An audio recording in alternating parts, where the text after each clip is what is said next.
Assalamualaikum warahmatullahi wabarakatuh. Perkenalkan, nama saya Ganjar Aga Mukti. Nomor induk mahasiswa 19 12 17 326. Mahasiswa kelas sore Universitas Widya Mataram tahun 2019. Ingin mempresentasikan hasil makalah yang saya buat demi memenuhi tugas UAS saya di mata kuliah PLKH Tata Negara atau Legal Drafting yang diampu oleh Bapak Roni Sulistyo Ruhgai, SHMH. Langsung saja ke pembahasan. Untuk poin A, rasio legis Undang-Undang Cipta Kerja. Undang-Undang Nomor 11 Tahun 2000 tentang Cipta Kerja merupakan Omnibus Law yang mengatur perubahan peraturan beragam sektor dengan tujuan memperbaiki iklim investasi dan mewujudkan kepastian hukum. RUU Cipta Kerja menjadi jagoan dari pemerintah. Tercatat ada 79 undang-undang terdampak yang dikumpulkan menjadi satu undang-undang, sehingga rancangan Undang-Undang Cipta Kerja sering disebut sebagai RUU Sapu Jagat karena begitu luas aturannya dalam RUU Cipta Kerja yang lintas sektor dan interdisipliner. RUU ini sifatnya merevisi atau mengkoreksi pasal-pasal yang tidak sesuai dengan filosofi kemudian berinvestasi dari undang-undang yang berserakan dalam sistem perundang-undangan Indonesia. Maka pasal-pasal cenderung yang menghambat investasi akan dihilangkan. Konsep Omnibus Law ini menjadi pilihan sebuah politik hukum bangsa Indonesia dalam upaya memberikan dasar hukum penciptaan sebuah lapangan pekerjaan melalui rancangan Undang-Undang Cipta Kerja ini. Untuk pendapat dari Sacipto Raharjo berpendapat bahwa asas hukum adalah jantungnya peraturan hukum karena asas hukum merupakan landasan yang paling luas bagi lahirnya suatu peraturan hukum. Asas hukum layak disebut sebagai alasan lahirnya peraturan hukum atau merupakan ratio legis dari peraturan hukum. Dengan adanya asas hukum, maka hukum bukanlah sekedar kumpulan peraturan. Karena itu mengandung nilai-nilai dan tuntutan-tuntutan etis. Oleh karena itu, setiap undang-undang harus memiliki landasan filosofis sebagai asas material yang jelas sesuai dengan karakter bangsa Indonesia. Pada rancangan Undang-Undang Cipta Kerja, filosofisnya adalah membuka dan mempermudah investasi, sedangkan Undang-Undang Nomor 13 Tahun 2003 tentang ketenaga kerjaan, filosofisnya adalah perlindungan tenaga kerja. Jika pasal-pasal Undang-Undang Ketenaga Kerjaan yang direvisi kemudian masuk ke dalam RUU Cipta Kerja, maka akan terjadi konflik filosofis, yaitu antara filosofi kemudahan investasi vis-a-vis dengan filosofi perlindungan pekerja, sehingga menyebabkan ketidakpastian hukum. Untuk menghindari ketidakpastian hukum, maka RUU Cipta Kerja harus mengandung 3 bentuk perlindungan hukum kepada para pekerja, yaitu perlindungan ekonomis, perlindungan teknis, dan perlindungan sosial. Kedua, kesiapan bangsa Indonesia untuk menerapkan konsep Omnibus Law. Konsep Omnibus Law ini bukanlah barang baru. Jauh sebelumnya di Amerika Serikat, Kanada, Australia, bahkan Vietnam sudah pernah melakukan terlebih dahulu. Penerapan Omnibus Law atau Omnibus Bill membutuhkan tenaga SDM yang besar, banyak, dan profesional. Koordinasi antara lembaga negara juga harus terjalin dengan baik. Keterlibatan pakar dari berbagai disiplin ilmu terlibatnya stakeholder merupakan kondisio sine qua non.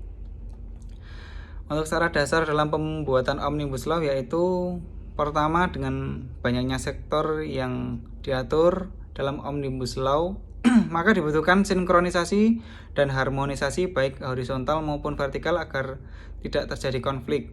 Kedua, sinkronisasi tersebut dapat dilakukan oleh lembaga negara atau lembaga profesional di luar negara dengan pengawasan pemerintah. Ketiga, hasil review dari lembaga tersebut kemudian diseminisasikan kepada publik agar mendapatkan masukan dan kritikan. Ketiga hal tersebut mungkin dalam draft rencana Undang-Undang Cipta Kerja ada yang tidak dilakukan secara maksimal, sehingga saat ini ramai diperbincangkan khalayak, baik yang pro maupun yang kontra. Pembentuk undang-undang harus mengerti betul garis besar kebijakan yang akan diuntungkan dalam sebuah undang-undang. Perlu didasari pula bahwa tujuan atau landasan ratio legis untuk pembentukan suatu undang-undang harus jelas, sehingga nantinya materi muatan yang dibentuk juga akan jelas. Hal ini dikarenakan penyusunan materi muatan harus mengacu kepada kebutuhan untuk memenuhi tujuan undang-undang yang telah dirumuskan. Rasio legis adalah dua kata yang masing-masing mempunyai arti yang berbeda. Berdasarkan Kamus Hukum, rasio adalah alasan atau pertimbangan. Legis berarti hukum atau konstruksi hukum. Dalam bentuk frase, rasio legis adalah momentum pembentukan hukum. Dengan demikian, rasio legis dalam konteks ini mengandung makna pertimbangan nalar sebagai alasan hukum. Rasio legis adalah pemikiran hukum menurut akal sehat, akal budi atau nalar yang merupakan alasan atau tujuan dari lahirnya peraturan hukum. Sebagai upaya mengetahui rasio legis, pembentukan sebuah undang-undang dapat diketahui dengan membaca naskah akademis yang sebelumnya telah disusun. Pembentukan peraturan perundang-undangan harus mengacu pada landasan pembentukan perundang-undangan atau ilmu perundang-undangan. Hal ini menjelaskan bahwa sebuah undang-undang tidaklah disusun karena kepentingan sesaat atau kebutuhan yang mendesak. Untuk yang poin B atau selanjutnya ada dasar ontologi Undang-Undang Cipta Kerja. Dalam perspektif ilmu hukum di Indonesia, Omnibus Law harus dipandang sebagai pengetahuan yang muncul atau hadir dari rasionalitas bangsa Indonesia yang berkebutuhan, berperikemanusiaan, berpersatuan, kerakyatan, dan keadilan, dan memiliki ciri-ciri dan karakteristik tersebut. Omnibus Law dan hukum berparadigma Pancasila berlandaskan nilai-nilai Pancasila. Seharusnya para pakar ilmu di Indonesia tidak lagi terjebak pada pemikiran tentang perkembangan ilmu hukum di Indonesia yang beraliran Eropa kontinental atau Anglo-Saxon atau Amerika, karena ilmu hukum di Indonesia dapat berkembang sesuai dengan eksistensi rasionalitas dan pengetahuan yang didasarkan oleh nilai-nilai yang telah dianutnya. Ontologi hukum pada dasarnya merefleksikan hakikat hukum atau konsep-konsep fundamental dalam hukum, hubungan hukum dengan kekuasaan, hubungan hukum dengan moral. Aspek ontologi menyangkut the knower, yaitu manusia yang bersifat kreatif memiliki kemampuan untuk mengetahui jagat raya beserta isinya, sehingga ia harus memiliki kesadaran. Ontologi merupakan salah satu kajian filsafat yang paling kuno dan berasal dari Yunani. Ontologi berakhir dari dua jenis kata dalam bahasa Yunani yaitu ontos dan logos. Ontos berarti sebuah keberadaan atau kondisi yang ada secara fakta, dan logos berarti sebuah wawasan atau ilmu. Apabila digabungkan, maka ontologi berarti sebuah ilmu yang mempelajari sesuatu yang keberadaan atau kondisi yang ada sesuai fakta. Aspek ontologi dalam ilmu hukum menyangkut konsep hukum yang ada pada dasarnya muncul dari persepsi manusia tentang hukum itu sendiri. Dengan demikian, konsep hukum di Indonesia akan sangat terkait dengan persepsi manusia Indonesia terhadap hukum. Sependapat dengan gagasan Yudilatif bahwa Pancasila merupakan basis moral yang sangat vital bagi bangsa-bangsa Indonesia sebagai basis moral dan haluan kebangsaan kenegaraan. Pancasila memiliki landasan ontologis, epistemologis, dan aksiologis yang kuat. Setiap sila memiliki justifikasi historis, rasionalitas, dan akulitasnya yang jika dipahami, dihayati, dipercaya, dan diamalkan secara konsisten dapat menopang pencapaian agung peradaban bangsa. Penerapan Pancasila perlu diaktualisasikan dengan kehidupan kemasyarakatan, kebangsaan, dan kenegaraan, mengingat Pancasila sebagai ideologi negara merupakan visi kebangsaan Indonesia yang dipandang sebagai sumber demokrasi yang baik di masa depan dan yang lahir dari sejarah kebangsaan Indonesia. Nilai-nilai Pancasila dijabarkan menjadi norma hukum. Dalam konteks ini, konkretasi nilai Pancasila ialah norma hukum, yakni pasal-pasal dalam peraturan perundang-undangan. Pancasila menjadi sumber hukum materi di Indonesia. Pancasila sebagai cipta hukum yang memiliki fungsi baik konstruktif maupun regulatif. Dalam konteks filsafat hukum, dalam semua aliran apapun yang dipakai, semua pemikiran tentang hukum secara sistematif atau yang bersifat berfilsafat tentang hukum berlandaskan di suatu pihak pada filsafat atau pandangan manusia tentang tempatnya di alam semesta, dan di lain pihak pada teori politik atau pandangan manusia tentang bentuk konsepsi atau pandangan manusia sebagai manusia yang berpikir atau thinking individual, dan sebagai makhluk atau political being. Filsafat ilmu hukum memberikan perspektif bahwa keadaan diwujudkan dalam hukum. Dikutip dari Dwi Sivinar tahun 2011. Untuk poin selanjutnya ada analisis putusan Mahkamah Konstitusi terkait inkonstitusional bersyarat. Keberadaan Mahkamah Konstitusi atau MK menjadi diskursus sekaligus angin segar dalam dunia hukum dan ketatanegaraan Indonesia.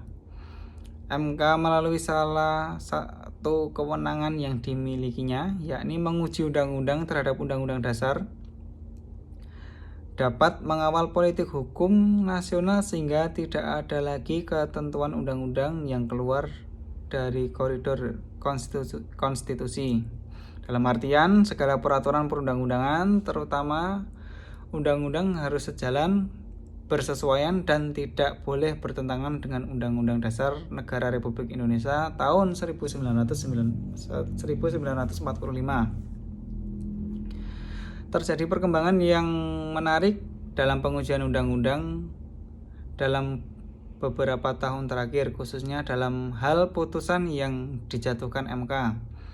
Jadi semula putusan hanya berupa amar yang mengabulkan permohonan, menyatakan permohonan tidak dapat diterima, dan menolak permohonan untuk sebagian atau seluruhnya dengan menyatakan suatu undang-undang, pasal atau ayat atau frasa bertentangan dengan Undang-Undang Dasar 1945 dapat dan menyatakan tidak memiliki kekuatan hukum mengikat, sebagaimana yang diatur dalam pasal 59 ayat 3, pasal 57 ayat 1 Undang-Undang Nomor 8 Tahun 2011 tentang perubahan atas Undang-Undang Nomor 24 Tahun 2003 tentang Mahkamah Konstitusi atau Undang-Undang Mahkamah Konstitusi. Pada perkembangannya, MK menciptakan varian putusan, yakni konstitusional bersyarat, inkonstitusional bersyarat, yang menunda pemberlakuan putusan, dan putusan yang merumuskan norma baru sebagaimana ditemukan pada penelitian sebelumnya. Dengan keempat varian putusan ini seringkali MK dinilai telah mengubah peranannya dari negatif legislatur menjadi positif legislatur. Mahkamah Konstitusi menjadikan dirinya sebagai kamar ketiga dalam proses legislasi karena tidak dapat dipungkiri varian-varian putusan tersebut dapat mempengaruhi proses legislasi di lembaga legislatif. Dari varian-varian putusan di atas seperti dalam putusan konstitusional bersyarat dan putusan inkonstitusional bersyarat, hakikatnya MK menjadi pencipta hukum meskipun tidak melalui proses legislasi karena memang bukan kompetensi MK. Kedua varian putusan tersebut memberikan syarat maka kepada adresat putusan MK dalam memaknai dan melaksanakan suatu ketentuan undang-undang dengan memperhatikan penafsiran MK atau konstitusionalitas ketentuan material undang-undang sudah diuji tersebut. Bila mana syarat itu tidak dipenuhi atau ditafsirkan oleh adres putusan MK, maka putusan undang-undang sudah diuji tersebut dapat dilakukan pengujian kembali ke MK atau re-judicial review. Begitu pula dalam varian putusan yang merupakan norma baru, MK tidak saja sekedar membatalkan norma akan tetapi mengubah atau membuat baru sebagai bagian tertentu dan isi suatu undang-undang yang diuji, sehingga norma dari undang-undang itu juga berubah dari yang sebelumnya. Undang-Undang Nomor 11 Tahun 2020 tentang Undang-Undang Cipta Kerja atau Undang-Undang Cipta Kerja dinyatakan inkonstitusional bersyarat oleh Mahkamah Konstitusi atau MK melalui putusan nomor 9 garing PU strip 19 garing 2021. Dalam putusan yang berjumlah 448 halaman tersebut, Mahkamah juga memerintahkan kepada pembentukan undang-undang untuk melakukan perbaikan dalam jangka waktu paling lama 2 tahun sejak putusan diciptakan. Apabila dalam tenggang waktu tersebut tidak dilakukan perbaikan, maka Undang-Undang Cipta Kerja dinyatakan inkonstitusional secara permanen. Selain itu, MK pun memerintahkan pemerintah untuk menangguhkan segala tindakan atau kebijakan yang bersifat strategis dan berdampak luas serta tidak dibenarkan pula menerbitkan peraturan pelaksanaan baru yang berkaitan dengan Undang-Undang Nomor 11 Tahun 2000 tentang Cipta Kerja. Dalam pertimbangan hukum yang dibacakan oleh Hakim Konstitusi Suhartoyo, tata cara pembentukan Undang-Undang Cipta Kerja tidak didasarkan pada cara dan metode yang pasti, baku, dan standar, serta sistematika pembentukan undang-undang Kemudian, dalam pembentukan Undang-Undang Cipta Kerja terjadi perubahan penulisan beberapa substansi secara persetujuan bersama DPR dan Presiden.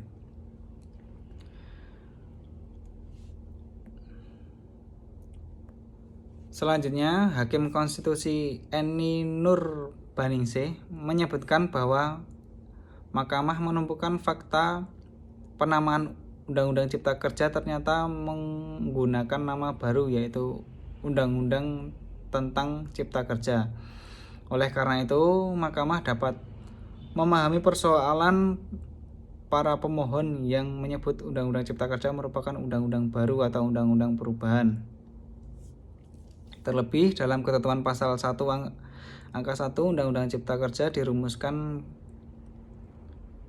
pula nomenklatur Cipta Kerja adalah upaya penciptaan kerja melalui usaha kemudahan, perlindungan, dan pemberdayaan koperasi dan usaha mikro, kecil, menengah, peningkatan ekosistem investasi, dan kemudahan berusaha dalam investasi pemerintah pusat, dan percepatan proyek strategis nasional.